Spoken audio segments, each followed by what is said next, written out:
Terima kasih sudah memberikan saya kesempatan. Sebelumnya saya berterima kasih kepada Bunda Tati dan juga Ibu Lydia, Ibu Mala, Ibu Mika, dan juga my lovely sisters here, Ladriska, Noni, Adria, dan juga Vito. Thank you for give me a time. Makasih banyak buat opportunity ini. Saya percaya bahwa setiap wanita-wanita yang ada pagi ini adalah wanita-wanitanya Allah. Amin.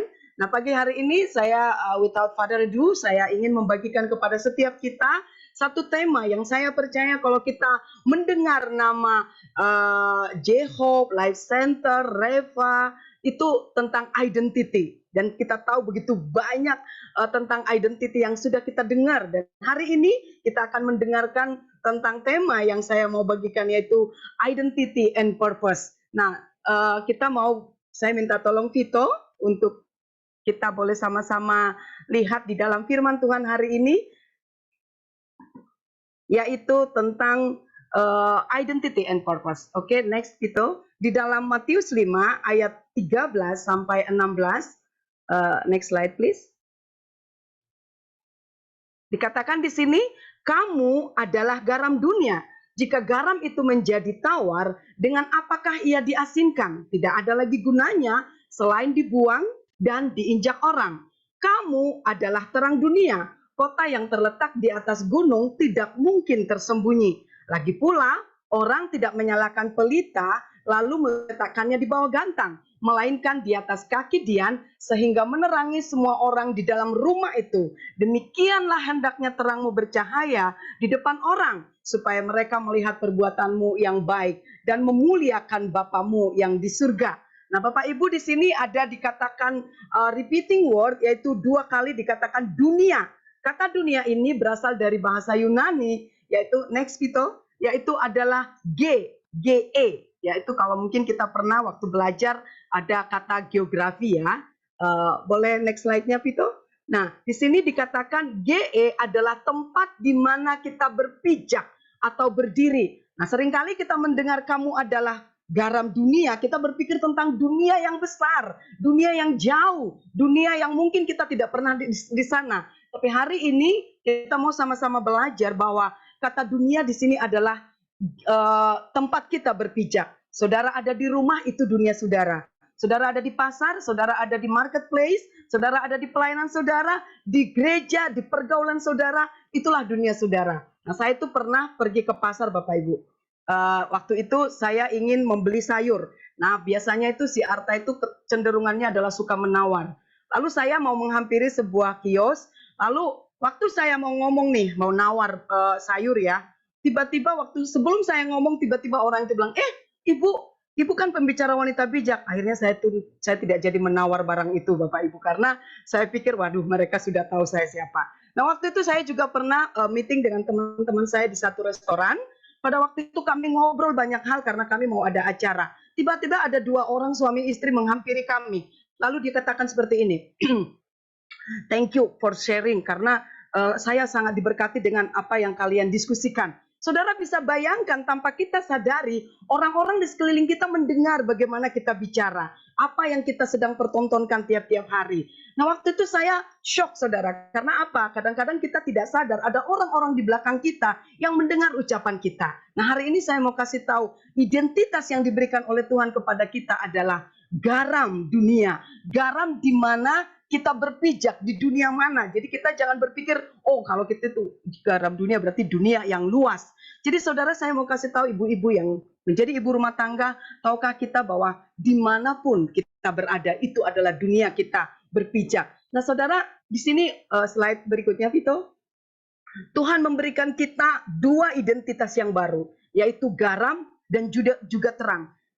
Ibu-ibu boleh kita lihat di sini bahwa garam dan terang itu satu analogi yang sangat sederhana yang dipakai oleh Tuhan Yesus, karena ini adalah kebutuhan kita sehari-hari. Kita tidak akan bisa makan tanpa garam, dan kita juga tidak akan bisa hidup tanpa terang. Tahukah saudara bahwa anugerah hebat, identitas hebat Tuhan berikan kepada kita, yaitu menjadi garam dan terang. Dan di dalam 2 Korintus 5 ayat 17 dikatakan, jadi siapa yang ada di dalam Kristus? Garis bawahi, siapa yang ada di dalam Kristus. Pada waktu kita percaya Yesus sebagai Tuhan dan Juru Selamat, tahukah saudara bahwa pada saat itu kita menerima identitas yang baru, yaitu menjadi garam dan juga menjadi terang dunia. Jadi tempat tidak akan membatasi kita untuk kita boleh menjadi garam dan terang. Bapak Ibu, saya nggak tahu ada di sini Bapak-Bapak ya, pastikan bahwa kita adalah garam. Jadi kita tidak menjadi garam ya, kita sudah garam, kita sudah terang. Nah, Bapak Ibu, kita mungkin tahu fungsi garam itu apa. Saya minta Vito ke slide berikutnya.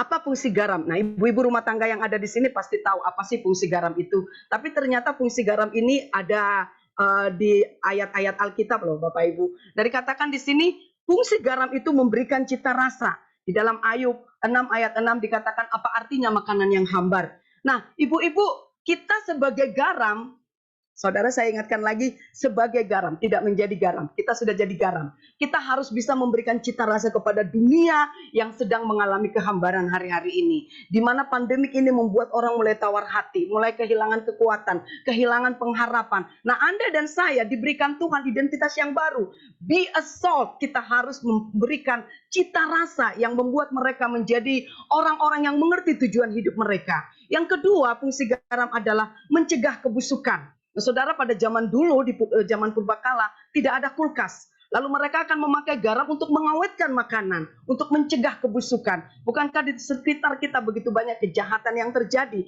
Nah, Anda dan saya, kita harus mencegah kejahatan itu. Bagaimana caranya? Firman Tuhan berkata, berdoalah di mana kamu ditempatkan oleh Tuhan. Doa-doa kita akan bisa mengubah sekeliling kita, akan bisa mengubah setiap hubungan-hubungan yang sudah tawar. Nah, Anda dan saya menjadi orang-orang yang berfungsi menjadi sebagai garam. Yang kedua, mengakibatkan rasa haus. Saudara kalau baca di Mazmur 143 ayat 6, Daud berkata, berikanlah aku haus akan Engkau Tuhan. Orang-orang di sekeliling kita juga banyak yang haus akan kebenaran firman Tuhan. Mereka pergi ke internet, ke dunia, mencari sesuatu jawaban atas setiap pertanyaan dalam hidup mereka. Bisakah kita untuk menjadi pembawa kepuasan di dalam dahaga mereka?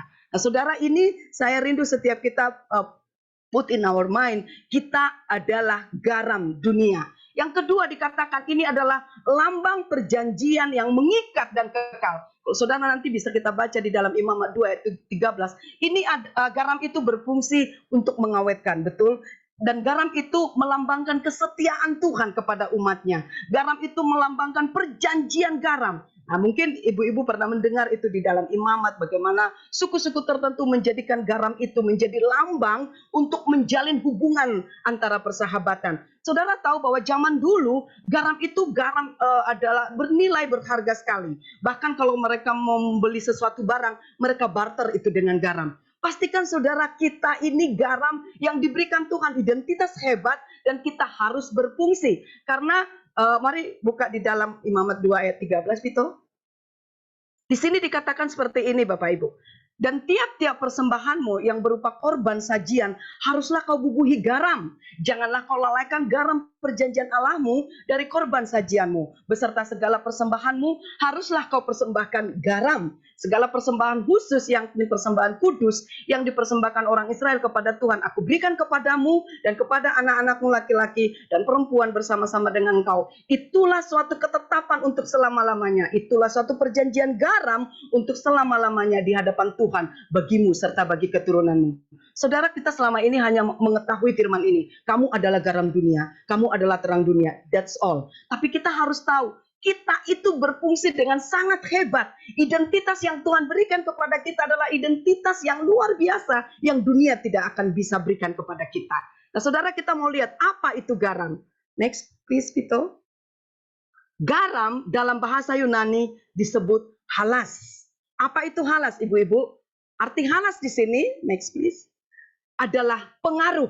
Nah, ibu-ibu, tadi kita sudah tahu tentang fungsi garam. Fungsi garam memberikan cita rasa, fungsi garam mengawetkan, fungsi garam juga menjadi alat yang dibuat orang untuk mensahkan satu perjanjian. Makanya kita percaya kesetiaan Allah kepada hidup kita itu yang membuat kita ada sebagaimana kita ada hari ini. Dan itulah yang kita harus impartasikan kepada orang-orang. Biarlah kita menjadi orang-orang yang setia. Amin. Nah, arti halas di sini adalah pengaruh. Di sini dikatakan kamu adalah surat pujian kami yang tertulis dalam hati kami dan yang dikenal yang dapat dibaca oleh semua orang.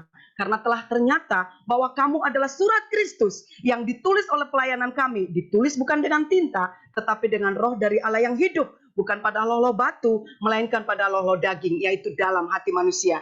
Teman-teman, ibu-ibu, saudaraku yang terkasih, pastikan bahwa kita ini garam yang melepaskan pengaruh. Pengaruh itu sangat berkuasa di pasar, di marketplace, di tempat pelayanan, di pergaulan, di gereja, di rumah kita. Kita harus bisa melepaskan pengaruh. Karena orang-orang hari-hari ini, Bapak Ibu, mereka mau melihat siapa kita. Kita tidak boleh hanya berkata, aku garam, aku terang. Tapi hidup kita tidak membawa dampak apa-apa. Teman-teman, dunia di mana kita sedang berpijak, Tuhan meminta kita terus menunjukkan identitas kita. Identitas kita tidak dibatasi oleh ruang dan waktu.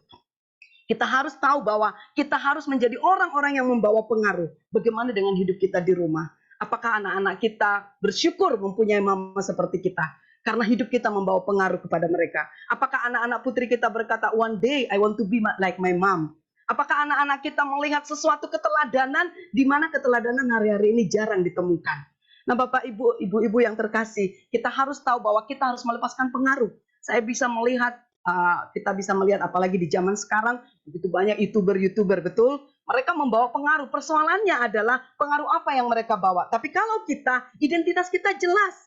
Identitas kita berasal dari Tuhan dan Tuhan memberikan identitasnya kepada kita, yaitu melepaskan pengaruh baik. Katakan amin, ibu-ibu. Pengaruh yang baik ini, perkataan kita membawa pengaruh, hidup kita membawa pengaruh, bahkan orang-orang di sekeliling kita boleh melihat bahwa kita menjadi influencer-influencer yang berasal dari Tuhan. Amin. Arti halas yang kedua adalah pengorbanan. Nah, ibu-ibu, kita lihat slide berikutnya. Nah, hari-hari ini kita banyak melihat bahwa kecenderungan orang sekarang bukan lagi mau berkorban buat orang lain, tapi seringkali yang terjadi adalah mengorbankan orang lain demi tujuan kita berhasil. Arti halas yang kedua adalah pengorbanan. Tahukah kita bahwa pada waktu kita menjadi seorang ibu, kita harus berkorban. Ada banyak ibu-ibu hari-hari ini menjadi orang-orang yang egois. Mereka tidak peduli apa yang menjadi kondisi rumah tangga mereka. Bahkan saya lagi konseling dengan seseorang, dia rela meninggalkan anak-anaknya karena merasa tidak sesuai lagi dengan apa yang dia harapkan. Bahkan tidak peduli lagi apa yang menjadi kondisi keluarganya. Nah, Bapak Ibu, kita harus dikenal, kita harus menunjukkan kita adalah halas. Kita adalah garam yang rela berkorban demi kepentingan orang lain. Dalam Filipi 2 ayat 4 dikatakan, janganlah tiap-tiap orang hanya memperhatikan kepentingannya sendiri, tetapi kepentingan orang lain juga. Saya percaya sebagai ibu-ibu, pada waktu kita berkata, kita mau menikah, kita mau menjadi bagian dari seorang laki-laki yang kita akan menjadikan dia menjadi suami kita. Kita harus mengorbankan keinginan kita, betul atau betul? Kita harus menginginkan apapun yang demi keluarga kita. Begitu banyak hari-hari ini wanita-wanita tidak rela berkorban, akhirnya meninggalkan rumah tangganya. Nah, ibu-ibu, kita harus tahu bahwa kita ini adalah halas. Kita ini harus diketemukan menjadi orang-orang yang rela berkorban. Contoh yang paling perfect dalam hidup kita, contoh yang paling sempurna dalam hidup kita adalah Yesus. Di dalam Yohanes 15 ayat 13 dikatakan, tidak ada kasih yang lebih besar daripada kasih seorang yang memberikan nyawanya untuk sahabat-sahabatnya. Dari mulai Yesus lahir, sampai dia melayani, sampai dia disalib, bahkan sampai dia kembali bangkit kembali, semuanya berbicara tentang pengorbanan. Nah, itu yang harus kita tahu. Ada begitu banyak pergaulan-pergaulan kita mungkin yang kita tidak sukai, yang kita tidak mau, tapi apa yang Tuhan mau dalam hidup kita. Kita harus menjadi garam yang rela berkorban. Halas yang berikutnya adalah yang ketiga, yaitu pembawa damai. Nah, ibu-ibu, bagaimana dengan kita? Apakah kita sudah menjadi orang-orang yang ditemukan membawa damai, menjadi peacemaker di lingkungan kita berada? Hari-hari ini di masa pandemi ini, ibu-ibu, ada begitu banyak temptation, celah-celah yang membuat orang tidak bisa lagi menjadi pembawa damai. Dan Tuhan adalah Raja Damai. Tuhan berikan identitas ini kepada kita, ibu-ibu. Identitas yang hebat, identitas yang luar biasa. Kita menjadi garam, kita sebagai garam kita menjadi pembawa damai.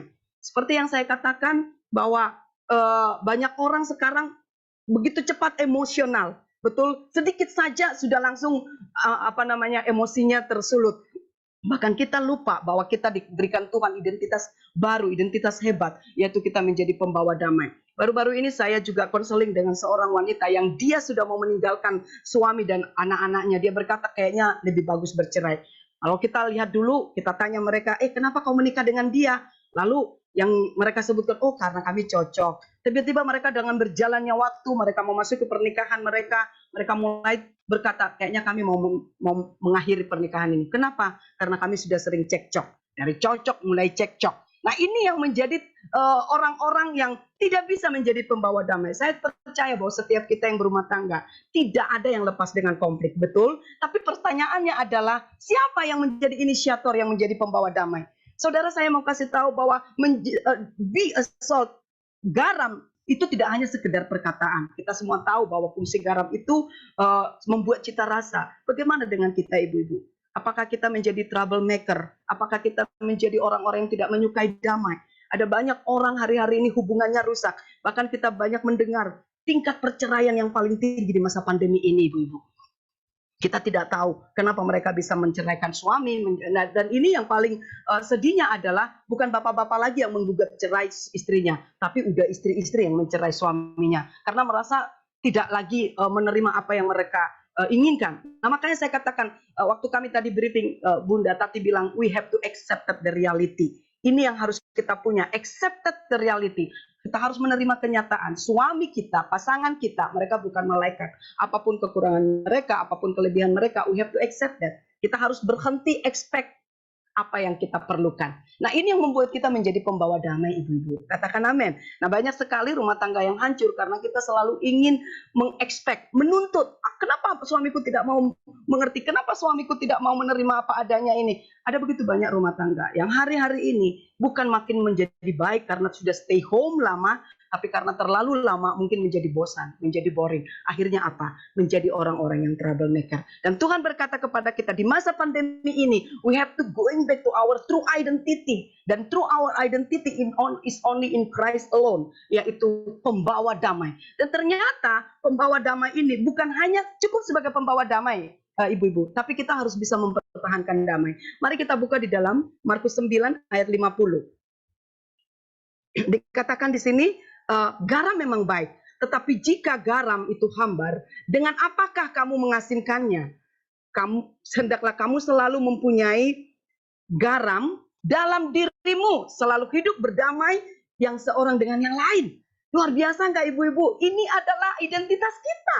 Identitas kita bukan hanya kita dikasihi, kita dimiliki, kita disertai. No, we have to do our purpose. Kita harus melakukan apa yang menjadi yang Tuhan minta dalam hidup kita. Garam memang baik, tapi jika garam menjadi hambar, dengan apa kamu mengasinkannya? Tuhan berkata di dalam Markus 9 ayat 50, di dalam diri kita itu sudah ada garam, dan kita harus hidup berdamai dengan semua orang.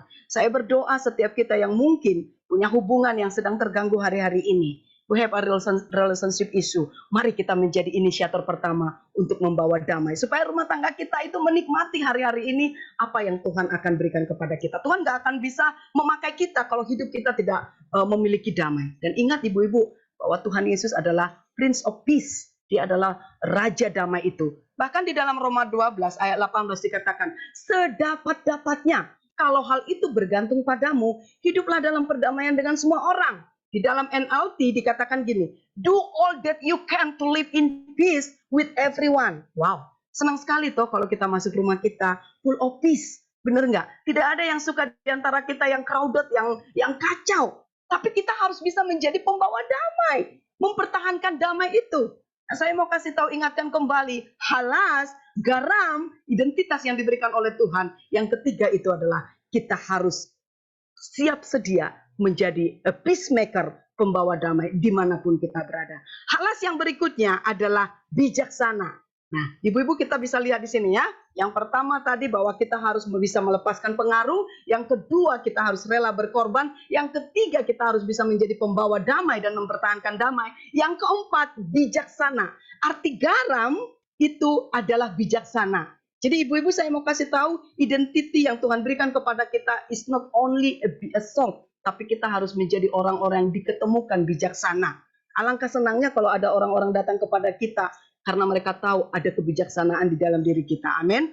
Bijak sini dan bijaksana. Di sana, di sini kita bijak. Amin. Di dalam Amsal 4 ayat 6 sampai 8 dikatakan, janganlah meninggalkan hikmat itu, maka engkau akan dipeliharanya. Kasihilah dia, maka engkau akan dijaganya. Junjunglah dia, maka engkau akan ditinggikannya. Engkau akan dijadikannya terhormat apabila engkau memeluknya. Amin ibu-ibu. Kalau setiap istri-istri di Zoom ini, ibu-ibu rumah tangga di Zoom ini ditemukan menjadi wanita-wanita yang bijaksana, bukankah dunia di mana kita berpijak akan menjadi dunia yang peaceful? Amin. Nah, ini adalah identitas yang hebat yang diberikan Tuhan kepada kita. Karena Tuhan kita adalah sumber hikmat itu. Tuhan adalah sumber dari kebijaksanaan itu. Ada begitu banyak orang, mereka conference, mereka ikuti seminar, retreat apa saja. Untuk apa? Supaya mereka mendapatkan hikmat. Tapi firman Tuhan berkata, takut akan Tuhan adalah awal dari hikmat. Nah, ibu-ibu, kita akan ditemukan menjadi orang-orang bijaksana. Dan orang yang bijaksana ditemukan pada waktu apa, ibu-ibu? Pada waktu dia mengambil keputusan. Dia tidak akan terburu-buru mengambil keputusan. Dia akan pikir dulu sebelum dia mengambil keputusan. Yang kedua, apakah dia bisa mengendalikan dirinya di saat kondisi yang tidak mengenakan ini. Kita harus dipaksa untuk melakukan setiap prokes, stay home, pakai masker, dan tidak lagi sebebas yang dulu. Apakah kita ditemukan menjadi wanita yang bijaksana, yang tidak grumbling, yang tidak suka complaining. Nah, ini pada waktu kita mengambil keputusan, pada waktu kita berbicara, apakah pembicaraan kita itu membawa orang dalam sukacita, atau setiap kehadiran kita membuat orang lari. Oh, udah datang dia. Ayo kita pergi yuk. Atau pada waktu kita nggak ada, orang mencari kita. Atau mungkin ada seorang karyawan, udah 2 bulan dia misalnya cuti, tiba-tiba dia pulang, shalom. Terus mereka bilang, emang kamu dari mana? Orang sampai tidak tahu keberadaan kita karena kita nggak membawa dampak. Kita tidak melepaskan pengaruh, kita tidak menjadi orang yang rela berkorban, kita tidak menjadi orang pembawa damai, dan kita tidak ditemukan menjadi orang yang bijaksana. Ibu-ibu, hari-hari ini kebijaksanaan ini sangat penting. Kita disebut wanita bijak, pakai baju kaos wanita bijak. Tapi seringkali yang kita pertontonkan bukanlah hal-hal yang bijak. Amin. Nah, itu yang tadi saya katakan, bahwa orang yang menemukan kita bijaksana pada waktu kita menghadapi masalah. Apa yang pertama kali kita lakukan? Pada waktu kita melihat kondisi yang kita tidak sukai, apakah kita grumbling atau complaining atau menunjukkan ketidakbijaksanaan kita? Saya berharap kita tidak hanya bijak sini, tapi kita bijaksana. Di sana sini kita menjadi orang-orang yang bijak. Amin. Dan sumber kebijaksanaan itu adanya dari Tuhan. Yang kelima, ini hal yang luar biasa. Garam atau halas disebutkan juga menurut bahasa Yunani kasih karunia. Wow, this is awesome. Saudara, tahukah saudara, saudara dan saya itu adalah kasih karunia. Kalau dikatakan kasih karunia berarti we don't deserve it. Kita tidak layak, tapi Tuhan berkata, kamu adalah garam dunia, kamu adalah kasih karunia. Saudara kita yang ada di sini banyak teman-teman saya yang dari Wanita Bijak Batam juga join, dari Wanita Bijak Tanjung Pinang juga join, dari teman-teman Bible study saya juga banyak yang join di sini. Teman-teman harus tahu, you are the grace of God. Hebat nggak itu identitas? Jadi kita nggak hanya sekedar kamu adalah garam, sudah cukup. No, kita itu diberikan Tuhan, kamu adalah kasih karunia. Sebab kita tahu bahwa keselamatan yang kita punya pun bukan karena we do effort. Kita itu mendapatkan karena Tuhan sangat mengasihi kita. Tuhan memberikan kasih karunia menjadi titel kita, menjadi gelar kita, menjadi bagian dari hidup kita. Karena Dia adalah sumber kasih karunia itu. Katakan amin. Alangkah sukacitanya ibu-ibu, kalau kita ada di satu tempat, kita mendatangkan kasih karunia. Pernah nggak ngalamin nih, misalnya kita ke toko, tiba-tiba banyak orang tuh yang datang. Pasti pernah ngalamin ya. Kita nggak sadar. Ternyata apa? Kita ditemukan menjadi orang-orang yang penuh dengan kasih karunia. Suami-suami kita juga berkata, berbahagialah aku memiliki istri seperti Arta. Karena dia mendatangkan kasih karunia. Bahkan saudara-saudara kita di rumah, hubungan-hubungan kita dengan ipar kita boleh berkata, I love her. Karena dia membawa kasih karunia dalam hidupku. Ibu-ibu, kelima, identitas ini kita harus ingat baik-baik. Sehingga dimanapun kita berada, mau di marketplace, biar orang lain mengalami, merasakan kasih karunia yang ada di dalam kita. Itu luar biasa, katakan amin. Yang pertama, arti halas, yaitu melepaskan pengaruh. Itu penting bagi kita. Yang kedua, kita harus menjadi wanita-wanita yang ditemukan rela berkorban. Bukan mengorbankan orang lain demi kepentingan pribadi kita. Yang ketiga, kita harus menjadi a peacemaker. Dimanapun kita berada, sekalipun kondisi membuat kita tidak menjadi peacemaker, tapi ingat, identitas kita Tuhan yang kasih. Amin. Yang ketiga, keempat adalah kita harus menjadi orang yang bijaksana. Amin. Jangan sampai kita sudah ikut sesi pertama sampai sesi ke-10 wanita bijak, tapi suami kita tidak melihat kebijaksanaan kita. Anak-anak kita juga tidak melihat kebijaksanaan kita. Dan saya percaya kasih karunia yang diberikan Tuhan kepada kita itu akan menjadi satu hadiah buat orang-orang lain. Mereka akan bersyukur, berbahagia memiliki kita sebagai mami, sebagai ipar, sebagai istri, atau sebagai siapa aja, sebagai teman dalam pergaulan. Orang merindukan kehadiran kita. Amin.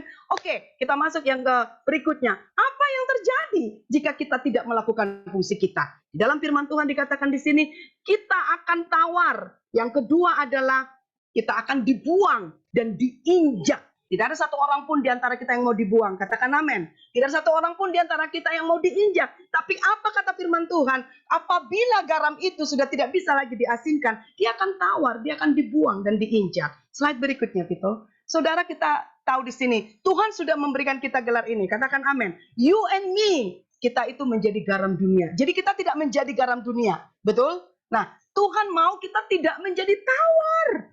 Ya, kata tawar di sini bahasa Yunaninya dari kata moraino, yaitu artinya apa? Terbukti berkelakuan bodoh. Seringkali kita tidak mau dipanggil bodoh, betul? Tidak satu orang pun wanita di tempat ini mau dipanggil bodoh, tapi seringkali kita melakukan hal-hal yang bodoh. Betul atau betul? Dan Tuhan berkata, kalau kamu sudah terbukti berkelakuan bodoh, ya untuk apa lagi? Nggak ada lagi. Useless, meaningless. Bukankah kalau saudara nanti bisa menemukan di dalam Roma ayat yang ke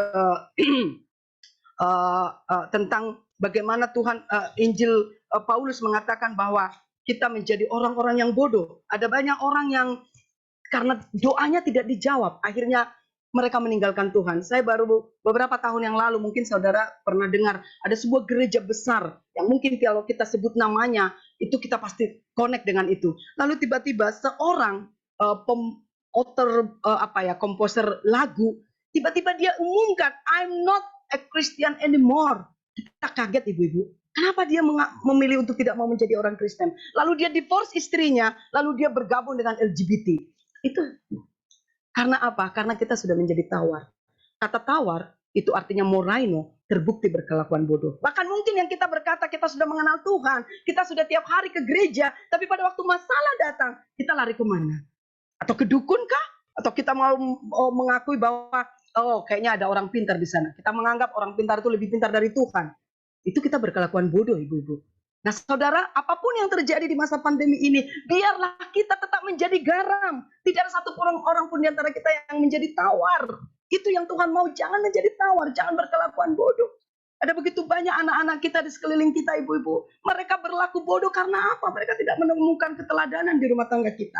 Saya baru-baru ini mendengar teman saya, anaknya baru 12 tahun. Tiba-tiba dia harus mencuri uang papanya 1 jutaan hanya untuk main game.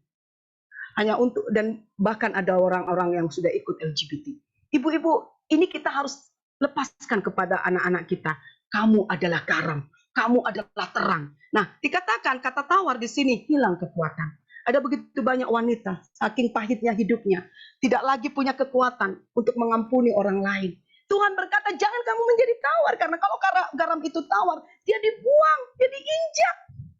Kalau kita tidak mau dibuang, kalau kita tidak mau diinjak, mari kembali kepada the true identity, the real identity. Identitas yang Tuhan berikan kepada kita. Biarlah kekuatan kita bersumber dari Tuhan. Apapun kondisi yang mungkin punya alasan membuat kita tidak kuat, tetaplah kuat di dalam Tuhan. Baru-baru ini seorang ibu telepon saya, tolong Kak, berdoa buat suami saya. Suami saya sekarang sudah tidak mau lagi ke gereja. Bahkan sebut nama Tuhan saja tidak mau. Sebut nama hamba Tuhan juga tidak mau. Kenapa ibu? Karena sudah tawar, sudah kehilangan kekuatan. Dan saya berharap setiap kita pada waktu masa pandemi ini, accepted the reality. Jangan kita menjadi tawar, jangan menjadi kehilangan kekuatan. Dan orang-orang yang mungkin terlalu luka, ada banyak mungkin pengkhianatan yang kita alami. Please raise up. Jangan sampai kita hilang kekuatan kita. Karena kalau kita sudah tawar, kekuatan kita akan hilang. Apa gunanya lagi?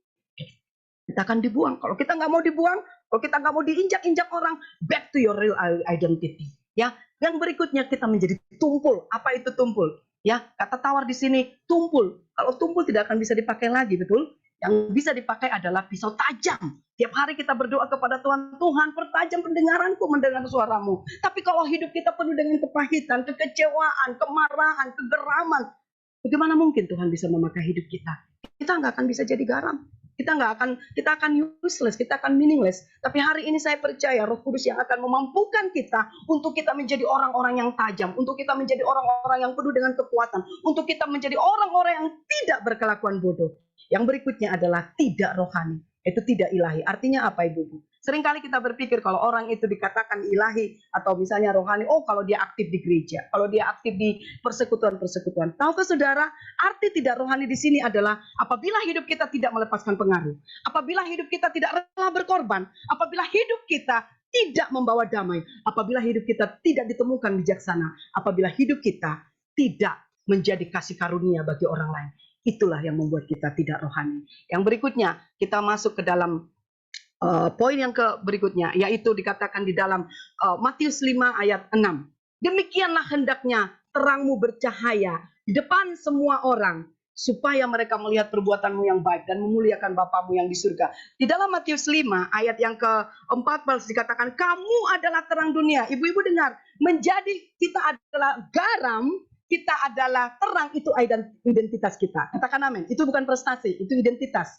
Hari ini Tuhan berkata kepada kita, semua wanita yang ada di Zoom Women Talks hari ini, kamu adalah terang dunia. Di dalam ayat 14 dikatakan, kota yang terletak di atas gunung tidak mungkin tersembunyi. Pada waktu kita menjadi teladan, orang-orang yang siap melepaskan pengaruh, orang-orang yang rela berkorban, orang-orang pembawa damai, orang-orang yang bijaksana, dan kita menjadi kasih karunia. Tahukah saudara, orang akan menempatkan kita di atas. Katakan amin. Orang-orang yang menjadi teladan, kita itu tidak perlu paksa orang untuk look up on us. Mereka akan melihat, ya, itulah identitas kita, ibu-ibu. Terang dunia. Gelap yang akan mengikuti kita, katakan amin. Bukan terang yang mengikuti gelap, tidak ada itu kejadian. Kalau Anda dan saya menjadi terang, wow, rumah kita akan penuh dengan sukacita, dengan damai sejahtera. Tidak ada satu orang pun di antara kita yang membuat lampu di bawah meja, betul? Tapi kita taruh di atas. Dan Tuhan berkata, kamu itu bukan orang sembarangan. Kamu itu bukan hanya wanita biasa-biasa saja. You are extraordinary. Karena apa? Aku memberikan identitasku kepadamu. Bukankah Tuhan berkata, akulah terang dunia? Amin, ibu-ibu. Kita diberikan Tuhan anugerah hebat, identitas yang luar biasa. Makanya dikatakan, demikianlah hendaknya terangmu bercahaya di depan semua orang, supaya mereka melihat perbuatanmu yang baik dan memuliakan Bapamu yang di surga. Kata terang, slide berikutnya, Vito. Kata terang dalam bahasa Yunani itu adalah pos, P-H-O-S. Fungsi dari pos yaitu untuk menerangi sesuatu, yaitu benda yang dapat membantu mata melihat dengan jelas. Nah, ini kita, ibu-ibu. Ini yang Tuhan berikan kepada kita. Kamu harus bisa menerangi kegelapan ini. Dunia sekarang sedang dalam keadaan gelap. Banyak orang yang tersandung. Kalau mati lampu di rumah kita, kita sering tersandung, betul? Padahal kita udah tinggal di rumah itu mungkin puluhan tahun. Tapi tetap kita bisa tersandung. Karena apa? Karena dalam gelap. Orang gelap tidak akan pernah tahu tujuan hidupnya. Orang gelap pasti dia tidak tahu arah tujuannya. Tapi hari ini Tuhan berkata, you and me adalah terang dunia. Yaitu untuk menerangi sesuatu, benda yang dapat membantu mata melihat lebih jelas. Untuk menunjukkan yang tidak terlihat dan merupakan unsur yang dibutuhkan buat orang yang sedang berjalan dalam kegelapan. Ibu-ibu, bukankah ini identitas hebat? Tuhan berikan identitasnya kepada kita. Siapa kita, ibu-ibu? Raja segala raja, pencipta langit dan bumi, memberikan, kamu adalah terang dunia. Kamu adalah, itu sudah membuktikan identitas kita. Dan saya percaya hari ini kita tidak ada yang krisis identitas. Kita tidak mencari ke sosial media berkata, who am I? Kita tahu identitas kita adalah garam dan terang dunia. Nah, ibu-ibu, kita tahu bagaimana buktinya bahwa kita menjadi terang. Itu terletak di dalam bagaimana tingkah laku yang kita pertontonkan tiap-tiap hari. Bagaimana isi pikir kita. Apakah isi pikir kita ini penuh dengan full of word of God. Sehingga itu yang menjadi guide kita. Firman Tuhan berkata, dia pelita bagi kakiku dan terang bagi jalanku. Sehingga pada waktu kita diperhadapkan kepada masalah, pikiran kita ini dikuasai oleh kebenaran firman Tuhan. Kita tidak sembarangan mengambil keputusan. Kita tidak sembarangan memilih sesuatu. Tapi kita diberikan kuasa oleh kebenaran firman Tuhan. Nah, ibu-ibu, kita bisa melihat terang tidak hanya sebagai kita hidupin lampu lalu terang. Kita tahu kok semuanya. Satu lilin kecil aja kalau masuk ke dalam kegelapan itu pasti sudah membawa terang. Betul? Nah, hari-hari ini ibu-ibu di sekeliling kita, rumah tangga kiri kanan kita, mungkin mereka dalam kondisi gelap, tidak tahu arah tujuan mereka, tidak tahu rumah tangganya mau dibawa kemana. Percaya ke saudara, engkau dan saya diberikan Tuhan tugas mulia, identitas, yaitu identitasnya dia. Tuhan berkata, I'm the light of the world, and you are the light of the world right now. Dunia di mana kita berpijak, kita nggak berpikir, oh aku mau pergi ke Afrika, oh aku mau pergi ke luar negeri. No, dunia di mana kita berpijak, disitulah kita menjadi garam dan terang. Yang berikutnya, kalau pikiran kita dipenuhi oleh kebenaran firman Tuhan, apa yang kita manifestasikan? Kita akan manifestasikan bahwa kita yang sudah menjadi garam tadi, yang sudah melepaskan pengaruh, yang sudah membawa rela berkorban, yang sudah membawa damai, yang sudah menjadi kasih karunia bagi orang. Dikatakan di sini, pikiran kita yang berkualitas. Jadi akhirnya saudara-saudara, semua yang benar, semua yang mulia, semua yang adil, ya, semua yang suci, semua yang manis, semua yang sedap didengar, semua yang disebut kebajikan dan patut dipuji, pikirkanlah semuanya itu. Amin. Kita sebut diri kita terang, kita sebut diri kita garam. Tapi pada waktu kita diminta untuk menyelesaikan suatu masalah, apa yang keluar dari pikiran kita? Pada waktu semua kondisi ini tidak membuat kita nyaman, apa yang pertama kali keluar dari pikiran kita?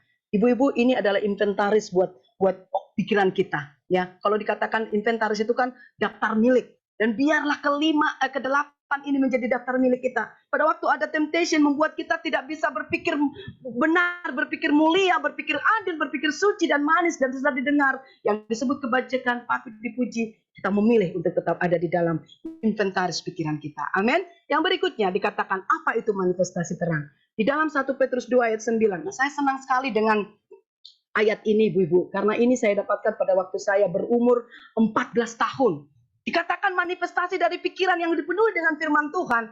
Ada satu tugas khusus yang diberikan kepada kita. Dikatakan, tapi kamulah bangsa yang terpilih, imamat yang rajani, bangsa yang kudus, umat kepunyaan Allah sendiri, supaya kamu memberitakan perbuatan-perbuatan yang besar dari Dia yang telah memanggil kamu keluar dari kegelapan kepada terangnya yang ajaib. Pada waktu kita sudah melepaskan pengaruh yang baik, pengaruh yang benar di lingkungan kita, kita menjadi orang-orang yang rela berkorban, kita menjadi pembawa damai dan mempertahankan damai itu. Bahkan kita menjadi yang orang-orang ditemukan bijaksana dan juga menjadi kasih karunia. Tuhan berkata, kamu adalah bangsa yang terpilih. Hebat nggak? Kalau dikatakan kepada Bunda Tati, kamu adalah bangsa yang terpilih. Ibu Mala, kamu adalah bangsa yang terpilih. Dari sekian bangsa di dunia ini, Tuhan memilih engkau dan saya. Bukankah itu identitas hebat, ibu-ibu? Dan Tuhan berkata, kita nggak hanya cukup hanya untuk dipilih, tapi kita harus menjadi orang-orang yang bisa melepaskan identitas kita dimanapun kita berada. Nah, ibu-ibu, ada satu ayat yang terakhir yang kita akan mau baca. Di sini dikatakan fungsi garam dan fungsi terang ini harus terrealisasi. Yaitu di dalam Matius 28 ayat 19 sampai 20.